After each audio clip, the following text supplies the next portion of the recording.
ایک کتا کسی نہ کسی طرح محل میں جا گھسا۔ کہتے ہیں کہ ایک بادشاہ نے ایک عظیم الشان محل تعمیر کروایا جس میں ہزاروں آئینے لگائے گئے تھے۔ ایک مرتبہ ایک کتا کسی نہ کسی طرح اس محل میں جا گھسا۔ رات کے وقت محل کا رکھوالا محل کا دروازہ بند کر کے چلا گیا، لیکن وہ کتا محل میں ہی رہ گیا۔ کتے نے جب چاروں جانب نگاہ دوڑائی تو اسے چاروں طرف ہزاروں کی تعداد میں کتے نظر آئے۔ اسے ہر آئینے میں ایک کتا دکھائی دے رہا تھا۔ اس کتے نے کبھی بھی اپنے آپ کو اتنے دشمنوں کے درمیان پھنسا ہوا نہیں پایا تھا۔ اگر ایک آدھ کتا ہوتا تو شاید وہ اس سے لڑ کر جیت جاتا، لیکن اب کی بار اسے اپنی موت یقینی نظر آ رہی تھی۔ کتا جس طرف آنکھ اٹھاتا اسے کتے ہی کتے نظر آتے تھے۔ اوپر اور نیچے چاروں طرف کتے ہی کتے تھے۔ کتے نے بھونک کر ان کتوں کو ڈرانا چاہا۔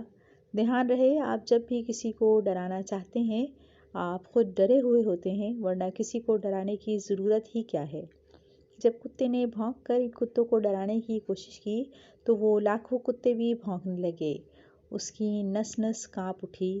اسے ایسے محسوس ہوا کہ اس کے بچنے کا کوئی راستہ نہیں، کیونکہ وہ چاروں طرف سے گھر چکا تھا۔ آپ اس کتے کا درد نہیں سمجھ سکتے۔ جب صبح چوکیدار نے دروازہ کھولا تو محل میں کتے کی لاش پڑی تھی۔ اس محل میں کوئی بھی موجود نہ تھا جو اسے مارتا۔ محل خالی تھا، لیکن کتے کے جسم پر زخموں کے نشان تھے، وہ خون میں لت پت تھا۔ اس کتے کے ساتھ کیا ہوا؟ خوف کے عالم میں وہ کتا بھونکا، جھپٹا، دیواروں سے ٹکرایا اور مر گیا۔ آپ نے کبھی غور کیا کہ آپ کے سبھی تعلقات، سبھی حوالے آئینوں کی مانند ہیں؟ ان سب میں آپ اپنی ہی تصویر دیکھتے ہیں۔ غور کریں اور دیکھیں کہ نفرت سے بھرا آدمی یہ دیکھ رہا ہے کہ سب لوگ اس سے نفرت کرتے ہیں۔ لالچی آدمی کو یوں معلوم ہوتا ہے کہ سب اس کو لوٹنے کے منصوبے بنا رہے ہیں۔ وہ اپنے لالچ کی تصویر دنیا کے آئینہ خانے میں دیکھتا ہے۔